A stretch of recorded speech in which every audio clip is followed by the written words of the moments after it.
Hello friends, welcome to our YouTube channel New Sunshine, जहां हम discuss करते हैं कुछ बेहतर।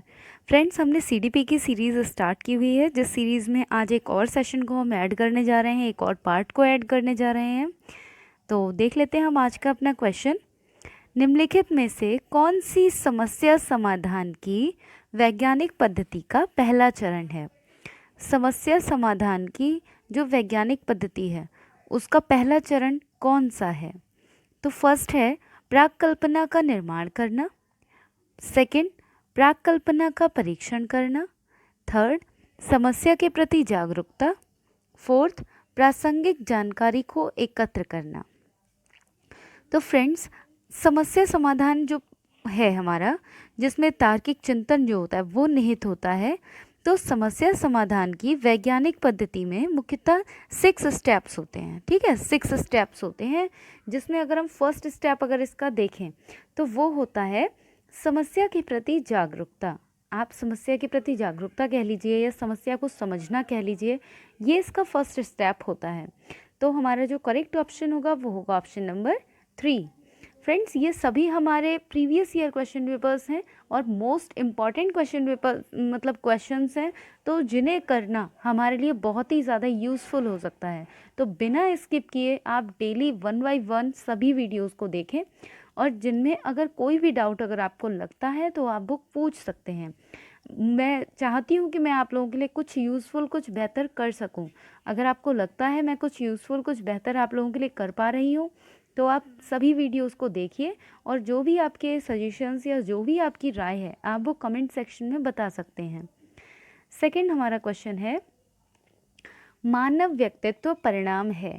जो एक मानव का जो व्यक्तित्व होता है, इंसान का जो व्यक्तित्व होता है, वो किसका रिजल्ट होता है, किसका परिणाम होता है? फर्स्ट है केवल आनुवांशिकता का, यानी कि ओनली हेरिडिटी का, पालन पोषण और शिक्षा का, जो भी हमारा पालन पोषण हो रहा है, जो हमारी एजुकेशन है उसका। थर्ड है आनुवांशिकता और वातावरण की अंतःक्रिया का, हेरिडिटी और साथ में जो इन्वायरमेंट है उसकी अंतःक्रिया का। फोर्थ है केवल वातावरण का। तो फ्रेंड्स, हमारा जो व्यक्तित्व का निर्माण होता है, हमारे उस व्यक्तित्व के निर्माण में हमारी आनुवांशिकता और वातावरण का बहुत बड़ा योगदान होता है। हम केवल आनुवांशिकता और केवल वातावरण को नहीं कह सकते, पालन पोषण और शिक्षा को भी नहीं कह सकते, है ना। अकेले अकेले इनका कोई रूप नहीं है। अगर यहाँ पर ये ऑप्शन ना होता और इसके स्थान पर अगर ऑप्शन होता उपरोक्त सभी, है ना, तो वो हमारा करेक्ट हो जाता। अगर यहाँ होता उपरोक्त सभी, यानी कि ऊपर जितने ऑप्शन दिए गए हैं वो सभी, तो ये करेक्ट हम कर देते। तो आपको समझा रही हूँ कि किस तरह से क्वेश्चन को आपको समझना है। ठीक है, तो इस क्वेश्चन के लिए हमारा जो करेक्ट आंसर होगा वो होगा आंसर नंबर 3, आनुवंशिकता और वातावरण की अंतःक्रिया का। ओके, नेक्स्ट हमारा क्वेश्चन है, शिक्षण अधिगम प्रक्रिया में व्यक्तिगत रूप से ध्यान देना महत्वपूर्ण है क्योंकि। जो शिक्षण अधिगम प्रक्रिया है, यानी कि जो टीचिंग लर्निंग प्रोसेस है, उसमें इंडिविजुअली हमें क्यों किसी पर ध्यान देना इम्पॉर्टेंट है, ये क्वेश्चन है। तो इसके जो ऑप्शंस हैं, फर्स्ट ऑप्शन है बच्चों के विकास की दर भिन्न होती है और वे भिन्न तरीकों से सीख सकते हैं। ये बात बिल्कुल सही है। बच्चे जो हो हैं उनकी विकास की दर, यानी कि जो उनकी डेवलपमेंट की जो रेट है वो सभी में अलग अलग होती है, और सीखने के बहुत सारे तरीके हैं, वे विभिन्न तरीकों से सीखते हैं। ये बिल्कुल करेक्ट आंसर है। हम बाकी ऑप्शंस को भी देख लेते हैं। शिक्षार्थी हमेशा समूहों में ही बेहतर सीखते हैं। तो फ्रेंड्स, ऐसा नहीं है कि शिक्षार्थी केवल समूहों में ही बेहतर सीखते हैं। शिक्षार्थी वैसे भी बेहतर सीख सकते हैं, है ना। सभी के सीखने का अपना अपना तरीका है। बहुत से लोगों को समूह में अच्छा समझ में आता है, बहुत से लोगों को अकेले पढ़ाई करने में अच्छा समझ में आता है। तो ये हमारा रॉन्ग हो गया। थर्ड देख लेते हैं, शिक्षक प्रशिक्षण कार्यक्रमों में ही ऐसा बताया गया है, यानी कि व्यक्तिगत रूप से ध्यान देना, ये बात केवल शिक्षक प्रशिक्षण का जो कार्यक्रम है केवल उसमें बताया गया है। तो ये भी रॉन्ग हो गया। केवल शिक्षक प्रशिक्षण कार्यक्रम में नहीं, ये हम हमारी डेली लाइफ में देखते हैं। ठीक है, व्यक्तिगत रूप से ध्यान देना ज़रूरी है। वो क्यों ज़रूरी है? क्योंकि हम जानते हैं हर बच्चे की जो डेवलपमेंट रेट है वो वेरी करती है सभी बच्चों में, है ना। और नेक्स्ट हमारा जो ऑप्शन है लास्ट, इससे प्रत्येक शिक्षार्थी को अनुशासित करने के लिए शिक्षकों को बेहतर अवसर मिलेंगे।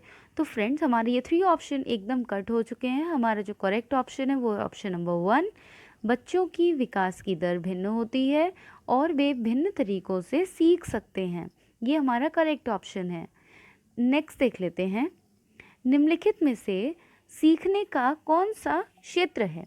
सीखने का कौन सा क्षेत्र है, मतलब बच्चा किस तरह से सीखता है?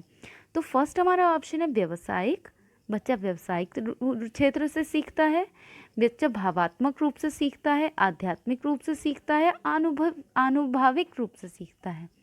इसका जो करेक्ट ऑप्शन होगा वो होगा ऑप्शन नंबर 2, आनुभविक, यानी कि बच्चा जो अपने अनुभव होते हैं उनसे सीखता है ना। इन सभी से भी सीखता है, ये और जो ऑप्शन है इनसे भी सीखता है, लेकिन इनका प्रभाव इतना अधिक नहीं पड़ता है। जैसे व्यवसायिक, तो व्यवसाय से तो बहुत ही कम बच्चा सीखता है, इससे 0.01% इस तरह से। भावात्मक से ऐसे समझ लीजिए, तो इस तरह से बहुत ही कम। लेकिन जो सीखने का जो क्षेत्र है वो बच्चे का होता है आनुभविक। ठीक है, करेक्ट ऑप्शन है ऑप्शन नंबर 2। नेक्स्ट देखते हैं, जब बच्चा कार्य करते हुए ऊबने लगता है तो यह इस बात का संकेत देता है कि, जब बच्चा मतलब काम करते करते ऊबने लग रहा है तो ये किस बात का संकेत देता है? ये इस बात का संकेत देता है बच्चे को अनुशासित करने की ज़रूरत है। गलत। बच्चा बहुत देर से अगर कोई काम को कर रहा है, यानी किसी चीज़ की प्रैक्टिस कर रहा है, तो आप उसे क्यों अनुशासित करेंगे? इसमें अनुशासन की तो कोई बात ही नहीं आई। सेकंड ऑप्शन है संभवतः कार्य यांत्रिक रूप से बार बार हो रहा है, यानी कि बच्चा बार बार उस काम को कर रहा है। अगर आपसे ही बार बार किसी काम को करने को कह दिया जाए तो क्या होगा? स्वभावतः हम ऊबने लगेंगे किसी काम को करते करते, है ना। तो इसका ये करेक्ट ऑप्शन हो जाएगा ऑप्शन नंबर 2। इसके हम और ऑप्शंस भी देख लेते हैं। बच्चा ऊब रहा है, इसका मतलब बच्चा बुद्धिमान नहीं है। क्या ये हो सकता है? भाई बिल्कुल रॉन्ग है, ये भी हमारा गलत हो गया। बच्चे में सीखने की योग्यता नहीं है, ये भी गलत हो गया। भाई हर बच्चे में सीखने की अलग अलग योग्यता होती है। तो इस क्वेश्चन के अकॉर्डिंग हमारा जो करेक्ट ऑप्शन होगा वो होगा ऑप्शन नंबर 2, संभवतः कार्य यांत्रिक रूप से बार बार हो रहा है। नेक्स्ट क्वेश्चन देखते हैं, शिक्षा के संदर्भ में सामाजिकरण से क्या तात्पर्य है ना। शिक्षा के संदर्भ में मैंने इससे पहले सामाजिकरण टॉपिक पर पूरी एक वीडियो बनाई हुई है विद एग्जाम्पल। अगर आपने अभी तक उसको नहीं देखा है और आप अपने कॉन्सेप्ट को क्लियर करना चाहते हैं तो आप जाकर उस वीडियो को देख सकते हैं। फर्स्ट ऑप्शन है सामाजिक मानदंड का सदैव अनुपालन करना। शिक्षा के संदर्भ में जो सामाजिकरण का तात्पर्य है सामाजिक मानदंडों का सदैव अनुपालन करना, ये बात बिल्कुल करेक्ट है कि आपको पालन तो करना पड़ेगा। ठीक है। नेक्स्ट है सामाजिक मानदंड बनाना। हाँ भाई, हम बनाते भी हैं मिलकर। समाज में बड़ों का सम्मान करना, हाँ भाई बड़ों का सम्मान भी करते हैं, हम ये सभी करते हैं। फोर्थ ऑप्शन है सामाजिक वातावरण में अनुकूलन और समायोजन। इन सभी ऑप्शंस में जो सबसे ज़्यादा वैलिड, जो सबसे ज़्यादा अप्रोप्रिएट आंसर है वो है ऑप्शन नंबर 4, यानी कि जो आपका सोशली इन्वायरमेंट है उसमें एडजस्टमेंट आपका होना और उसमें अनुकूलन होना बहुत ही ज़्यादा ज़रूरी है। तो हमारा इस क्वेश्चन के लिए जो करेक्ट आंसर होगा वो होगा आंसर नंबर 4, ऑप्शन नंबर 4, यानी कि सामाजिक वातावरण में अनुकूलन और समायोजन करना।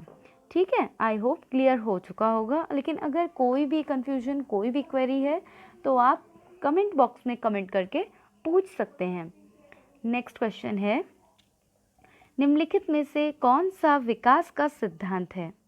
विकास के सिद्धांत की बात हो रही है। अब अगर आपने विकास का सिद्धांत ही नहीं पढ़े हैं तो आप ये क्वेश्चन नहीं कर सकते। तो आपने अगर अभी तक मेरी डेवलपमेंट एंड ग्रोथ वाली वीडियो नहीं देखी है तो जाकर एक बार उसको चेक कीजिए। डेवलपमेंट एंड ग्रोथ की वीडियो आपको क्लियर हो जाएगा ये। ठीक है, वैसे मैं आई बटन में अपनी ये वीडियोस दे दूँगी, आप वहाँ से भी देख सकते हैं। तो इसका फर्स्ट ऑप्शन है विकास की सभी प्रक्रियाएं अंतः संबंधित नहीं होती हैं। भाई बिल्कुल अंतः संबंधित होती हैं एक दूसरे से, तो ये रॉन्ग हो गया। सेकंड ऑप्शन है विकास की सभी दर समान नहीं होती हैं। विकास की जो दर है वो समान नहीं होती है, समान नहीं हो पाती है। विकास की दर हमेशा ही अलग अलग ही रहती है, ठीक है। कभी विकास तेजी से होता है, कभी धीरे गति से होता है। विकास हमेशा रेखीय होता है, तो रेखीय नहीं होता है विकास, हमेशा ही अरेखीय होता है, ठीक है। अरेखीय विकास होता है। तो नेक्स्ट हमारा है, यह निरंतर चलने वाली प्रक्रिया नहीं है।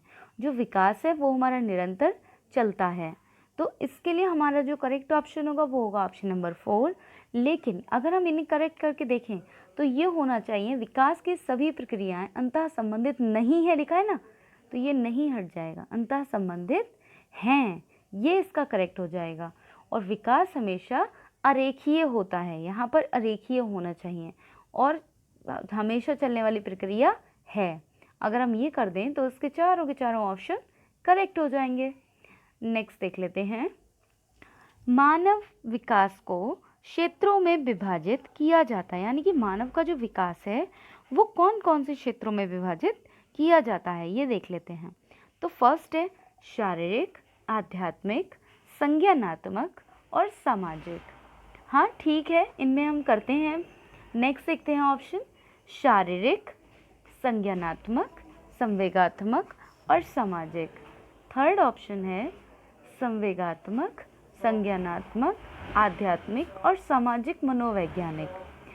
और फोर्थ है मनोवैज्ञानिक, संज्ञानात्मक, संवेगात्मक और शारीरिक। तो मानव का जो विकास है वो उसे मनोवैज्ञानिकों ने मनोवैज्ञानिक, संज्ञानात्मक, संवेगात्मक और शारीरिक, इन 4 भागों में विभाजित किया है। नेक्स्ट देख लेते हैं। ये नेक्स्ट हमारा क्वेश्चन है, एक शिक्षिका पाठ्य वस्तु और फल सब्जियों के कुछ चित्र प्रयोग करती है, ठीक है, और अपने विद्यार्थियों से चर्चा करती है।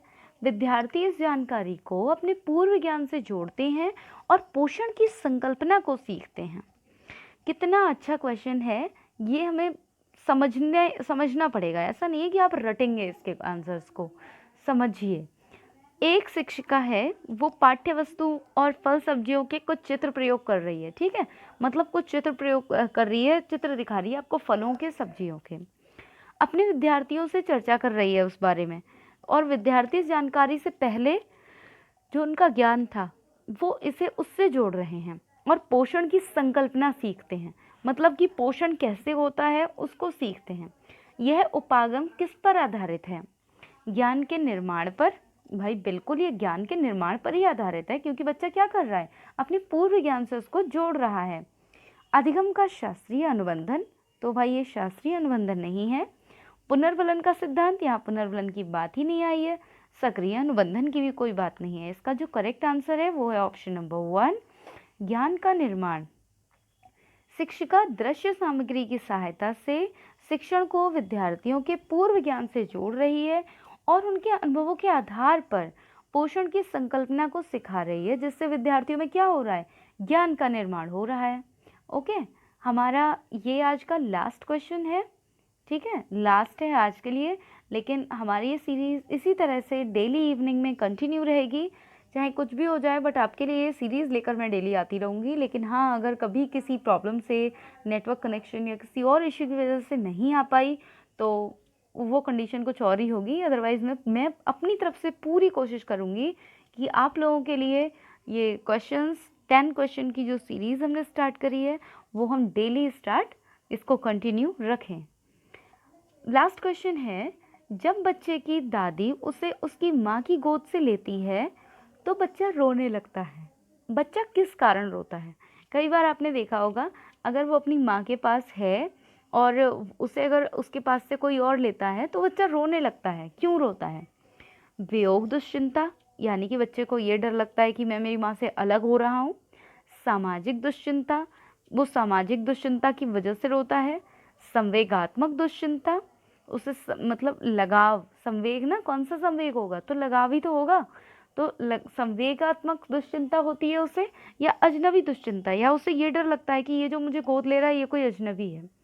तो बच्चे को तो ये सब नहीं पता होता ना, सामाजिक दुश्चिंता, अजनबी दुश्चिंता, वियोग दुश्चिंता। बच्चा क्यों रोता है? क्योंकि उसका उसकी माँ के प्रति जो लगाव है वो बहुत ज़्यादा हो जाता है, तो वो संवेगात्मक दुश्चिंता की वजह से रोता है। केवल माँ के पास ही नहीं, जिससे भी बच्चा ज़्यादा हिल जाता है या ज़्यादा मतलब ज़्यादा उसे लगाव हो जाता है बच्चे को, जो उसके साथ ज़्यादा टाइम स्पेंड करता है, तो बच्चे के उसके साथ क्या हो जाते हैं, संवेग जुड़ जाते हैं और संवेग दुश्चिंता बच्चे को होने लगती है। तो फ्रेंड्स, ये रहा हमारा आज का सेशन। अगर वीडियो अच्छा लगा है, आपके लिए यूज़फुल लगा है, तो वीडियो को लाइक ज़रूर कीजिएगा और अपने 2 फ्रेंड्स तक एटलीस्ट ज़रूर से शेयर कीजिएगा। और अगर ज़्यादा फ्रेंड्स को कर सकते हैं, अपने ग्रुप्स में कर सकते हैं, तो बहुत ही अच्छी बात है। और मैं ये चाहती हूँ कि मैं आप लोगों के लिए कुछ बेहतर, कुछ अच्छा कर सकूँ, इसलिए मैं ये डेली आपके लिए सीरीज़ लेकर आ रही हूँ। और इसके अलावा भी आप क्या चाहते हैं, आप वो भी कमेंट करके बता सकते हैं, आप किस बारे में नॉलेज लेना चाहते हैं। ठीक है फ्रेंड्स, और इसके अलावा अगर आप मुझे इंस्टाग्राम पर फॉलो करना चाहते हैं, तो शिवानी गंगवार 55 मेरा इंस्टा आईडी है, आप वहाँ पर मुझे इंस्टाग्राम पर फॉलो कर सकते हैं। और फेसबुक आईडी है न्यू सनशाइन के नेम से, ठीक है, तो आप वहाँ पर फॉलो कर सकते हैं। तो फ्रेंड्स, ये थी हमारी आज की वीडियो। अगर वीडियो आपको अच्छा लगा है और आप चैनल पर नए हैं, तो चैनल को सब्सक्राइब करके बेल आइकन को प्रेस कर लीजिए, ताकि डेली इवनिंग में आने वाली ये सीडीपी की सीरीज़ आपसे मिस ना हो और आप जो हमारी सीडीपी की फर्स्ट सीरीज़ थी, आप वहाँ से सीरीज़ को देख सकते हैं। Okay friends, thank